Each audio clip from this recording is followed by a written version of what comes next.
కడుపు నిండాలంటే టిఫిన్ సెంటర్లు, పండాలంటే ఫర్టిలిటీ సెంటర్లు.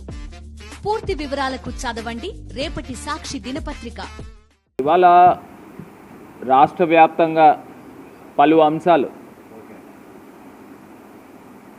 ఎందుకంటే బర్నింగ్ ఇష్యూస్ నడుస్తూ ఉన్నాయి. ప్రధానంగా ఈవీఎంస్ గురించి ఒక పెద్ద చర్చ జరుగుతూ ఉంది దేశవ్యాప్తంగా. అలా ప్రత్యేకించి ఆంధ్రప్రదేశ్ రాష్ట్రంలో మరి సాక్షాత్తు మా పార్టీ సభ్యులు హైకోర్టుని ఆశ్రయించడం జరిగింది. హైకోర్టుని ఆశ్రయించిన తర్వాత నేరుగా యాజ్ పర్ కాన్స్టిట్యూషనల్ బాడీ అయిన ఎలక్షన్ కమిషన్ను 45 రోజుల పాటు ఆ జీవోస్లో లేకపోతే అక్కడ ఉన్న రూల్ బుక్స్లో వీవీప్యాట్స్ని భద్రపరచాల్సిన అవసరం ఉంది. దాన్ని తుంగలోకి తొక్కి కలెక్టర్లకి అదే పని మీద నోటీసులు ఇచ్చి ఆ వీవీప్యాట్స్ని దాంట్లో ఉన్న స్లిప్స్ని తగలబెట్టే కార్యక్రమం జరిగింది. అసలు ఏం జరుగుతూ ఉంది? దాన్ని డైవర్షన్, చంద్రబాబు నాయుడు గారికి వెనతో పెట్టిన విద్య, డైవర్షన్ పాలిటిక్స్. దాన్ని డైవర్ట్ చేయడం గురించి మా పార్టీ ఎంపీలని కొనుగోలు చేసే కార్యక్రమం జరుగుతోంది. కొనుగోలు చేసి వాళ్ళతో రాజీనామాలు చేయించి డైవర్ట్ చేయడం. అంటే అక్కడ గజపతి నగరంలో మాజీ పార్లమెంట్ సభ్యులు చంద్రశేఖర్ గారు క్లియర్గా చెప్తా ఉన్నాడు, ఏదైతే ఈవీఎంలు 12 గంటలు వాడిన ఈవీఎంలు బ్యాటరీ 50% పైన తగ్గిపోతుంది. అలాంటిది 12 రోజులు పోయిన తర్వాత లేదా 21 రోజులు పోయిన తర్వాత చూస్తే ఆ ఈవీఎంలు 99% బ్యాటరీ ఎక్కడి నుంచి వస్తుంది? అంటే స్ట్రాంగ్ రూమ్లోంచి తీసిన తర్వాత బ్యాటరీ 99% ఎక్కడైనా వస్తుందా? 12 గంటలు వాడిన ఈవీఎంలు. దానికి సంబంధించి సీసీ కెమెరా ఫుటేజ్లు ఇవ్వండి, దాంట్లో తెలుస్తుంది కదా అని చెప్తా ఉంటే దానికి సమాధానం లేదు. అసలు ఎక్కడ ఏం జరుగుతూ ఉంది? ఇవాళ నిజంగా పారదర్శకంగా ఎలక్షన్స్ జరిగినాయండి? ఇదా ప్రజాస్వామ్యంలో మనం పెద్ద గొప్పలు చెప్పుకుంటూ ఉంటాం. భారతదేశము ప్రపంచంలో అతిపెద్ద ప్రజాస్వామ్య దేశమని మనం చెప్పుకుంటూ ఉంటాం. మరి ఇదా ప్రజాస్వామ్యం అంటే? అంటే ఈవీఎంలు మ్యానిపులేషన్ ద్వారా వచ్చిన ప్రభుత్వం కూడా ఒక ప్రభుత్వమే. అంటే మనం ఏమని పిలవాలా? ఈవీఎం సీఎం చంద్రబాబు నాయుడు అని పిలవాలా? ఇంత మోసం జరుగుతూ ఉంది. ఇంకొక అంశము, ఒరిస్సాలో నిజంగా బాధ అనిపిస్తూ ఉంటుంది. 61 ఎమ్మెల్యేలు దగ్గరగా వచ్చిన, ఎన్నో ఎమ్మెల్యేలు 60 దాకా వచ్చినట్టున్నాయి, ఒక ఎంపీ గెలవలేదండి. అంటే బీజేడీకి నవీన్ పట్నాయక్ గారికి ఒక్క ఎంపీ గెలవాల అంటే ఏం జరుగుతూ ఉంది? ఇప్పుడు ఆంధ్రప్రదేశ్ లాగా పోను క్రాస్ ఓటింగ్ వేశారంటే అక్కడ నిజంగా ఒరిస్సాలో 2 ఆటలుగా ఒకటే ఎంపీకి ఎమ్మెల్యేకి వేస్తూ ఉంటారు. అంటే ఈ యొక్క ఈవీఎం మ్యానిపులేషన్ జరిగింది, దాన్ని డైవర్ట్ చేయాలి ఇమీడియట్గా. ఆ పేపర్లో ప్రతి చోట కూడా కథనాలు వస్తూ ఉన్నాయి. విశ్లేషకులు మాట్లాడుతూ ఉన్నారు, పరకాల ప్రభాకర్ గారు మాట్లాడుతూ ఉన్నారు, ఉండవల్లి అరుణ్ కుమార్ గారు మాట్లాడుతూ ఉన్నారు. అంటే ఇవన్నీ కూడా పెద్ద చర్చ జరుగుతూ ఉంది. దాన్ని డైవర్ట్ చేయాలి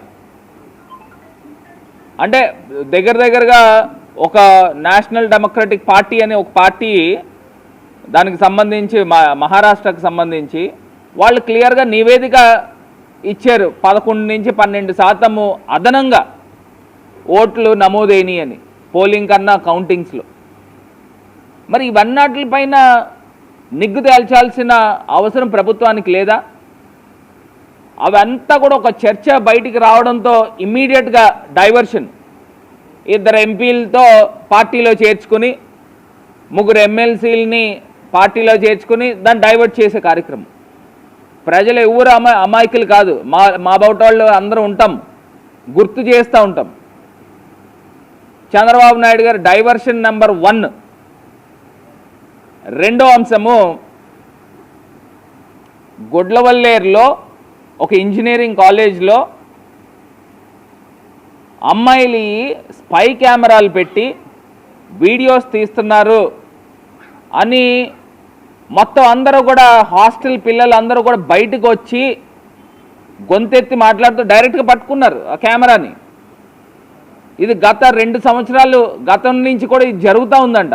కాలేజ్ యాజమాన్యము ఎందుకు స్పందించట్లేదు? దీన్ని కప్పిపుచ్చే కార్యక్రమం ఎందుకు చేస్తున్నారు? ఈ ఇష్యూ ఫ్లేరప్ అవుతుంది, గడిచిన 4-5 రోజుల నుంచి ఫ్లేరప్ అవుతుంది.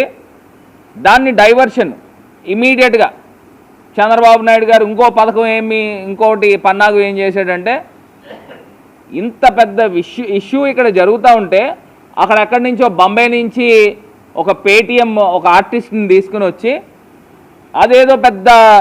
అక్కడేదో పెద్ద జరిగిపోయినట్టు మళ్ళీ ఇక్కడ ఆంధ్రప్రదేశ్లో ఒక డైవర్షన్ పాలిటిక్స్.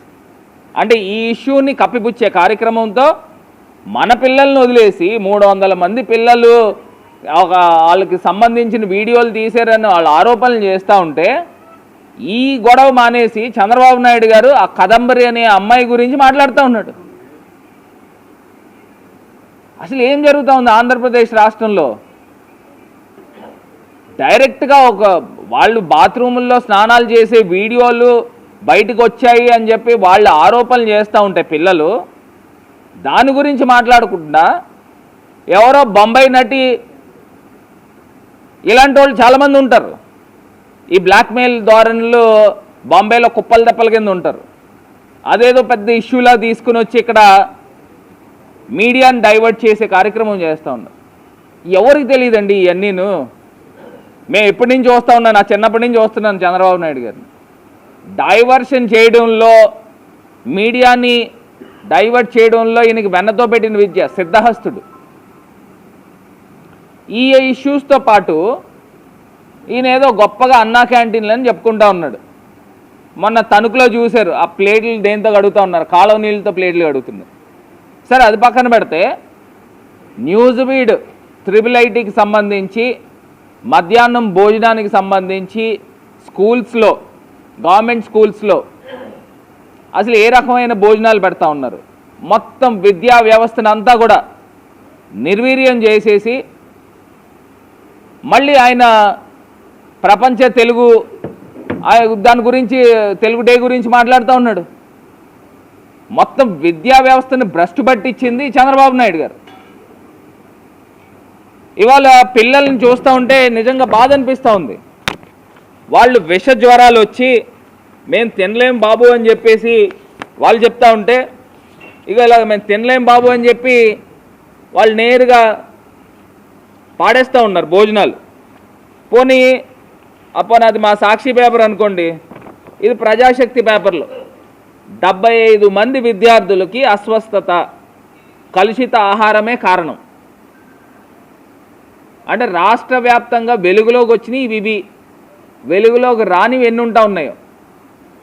అంటే గతంలో ముఖ్యమంత్రి గారు మాజీ ముఖ్యమంత్రి వర్యులు జగన్మోహన్ రెడ్డి గారు ఎంత శ్రద్ధ పెట్టేవారు. ఆయనే మెనూ చూస్ చేసి పిల్లలకి ఈ టైంకి ఇది పెట్టాలి, పిల్లలకి ఆ టైంకి అది పెట్టాలి, వారం ప్రతిరోజు ఏదో ఒక మెనూ మారుస్తూ చక్కగా హెల్తీగా పిల్లల్ని తయారు చేసే కార్యక్రమం జరుగుతూ ఉంటే ఈయన చంద్రబాబు నాయుడు గారు పెట్టే ఫుడ్ విద్యార్థులు గట్ట కుళ్ళిన కోడిగుడ్లు అవి పెడతా ఉన్నారు. పిల్లలు కూడా మన పిల్లలు లాంటి వాళ్ళే కదండి. గవర్నమెంట్ స్కూల్లో చదివే పిల్లలు కూడా నీ మనవడు లోకేష్ గారు కొడుకు, ఆయనకిలాగే మనం కూడా ఆలోచన చేయాలి కదండి. అంటే ఈ రకమైన నాసి రకమైన భోజనాలు పెడతారా? వాళ్ళేమో జ్వరాలు, విష జ్వరాలతో హాస్పిటల్లో జాయిన్ అవుతారా? పోనీ అలాగని చెప్పి హాస్పిటల్స్ ఏమన్నా అందంగా తీర్చిదిద్దుతున్నారా అంటే అది కూడా అధ్వానంగా ఉన్నాయి. హాస్పిటల్లోనంట, స్కూల్స్లోనంట పిల్లల్ని ఎలకలు కొరుకుతూ ఉన్నాయి.